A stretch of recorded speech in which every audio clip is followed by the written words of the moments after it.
Itu apa aja? Apanya yang dikumisin? Misalnya kan Kak Eri kan itu pakai kumis, ini terus jenggot, terus asalnya didangdanin gitu. Terus apanya yang dilakban? Iya. Apanya yang dilakban? Kak Eri deh. Mulutnya bisa ngomong nggak? Bisa. Hmm, Iya. Dekat ujung.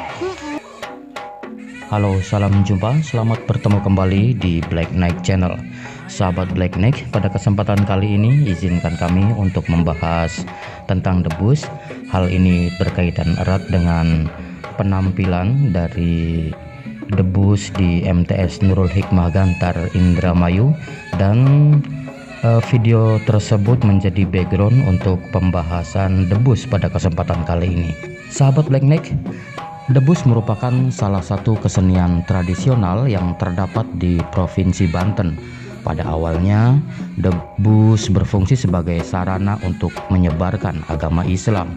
Kemudian berkembang, digunakan sebagai media untuk memompa semangat rakyat Banten dalam menghadapi penjajahan Belanda pada masa pemerintahan Sultan Ageng Tirtayasa. Fase berikutnya, debus sempat menghilang seiring dengan melemahnya Kesultanan Banten di bawah kekuasaan Sultan Rofiuddin. Kesenian debus muncul lagi pada tahun 1960-an dan sampai sekarang berfungsi sebagai sarana hiburan. Saat ini debus memang menunjuk pada satu kesenian yang memanifestasikan kekuatan tubuh terhadap sentuhan senjata atau benda tajam dan pukulan benda keras di Banten. Selain debus, masih ada nama lainnya untuk menyebut kesenian yang sama, yakni Al-Madad, yang dipandang sebagian orang sebagai cikal bakal debus. Jumlah kelompok kesenian Al-Madad yang tersisa saat ini memang kalah banyak oleh kelompok kesenian debus. Kesenian debus dihidupkan dan dikembangkan di paguron atau padepokan atau sanggar silat.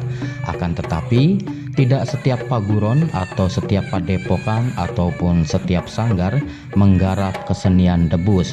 Antara debus dan silat memang tidak dapat dipisahkan satu sama yang lainnya. Silat merupakan cikal bakal debus, merupakan salah satu tahapan tertentu dalam aktivitas bersilat.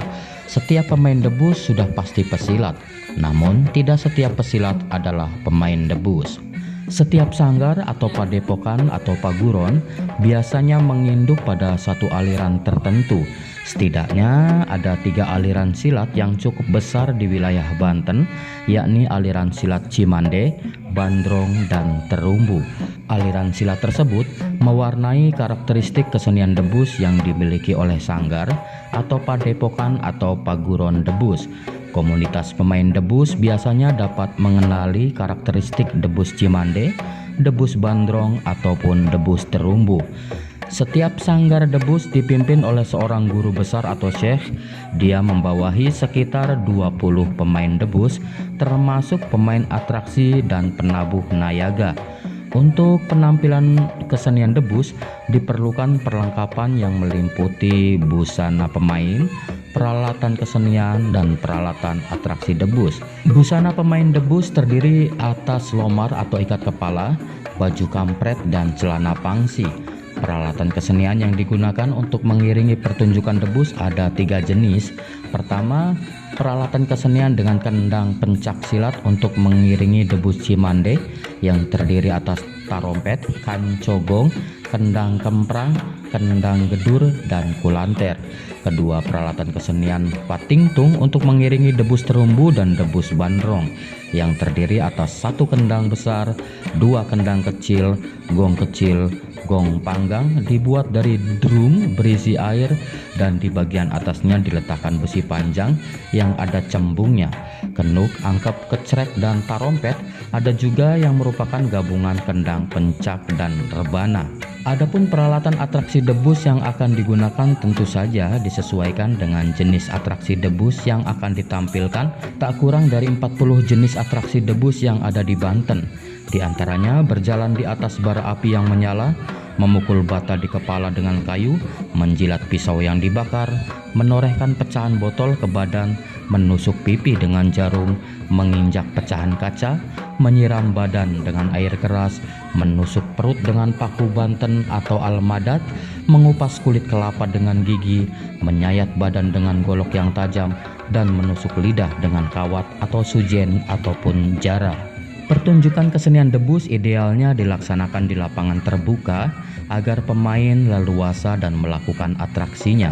Sebelum melakukan pertunjukan, guru besar atau chef melakukan ritual khusus yang intinya memohon kepada Tuhan agar dilancarkan dalam melaksanakan pertunjukan debus.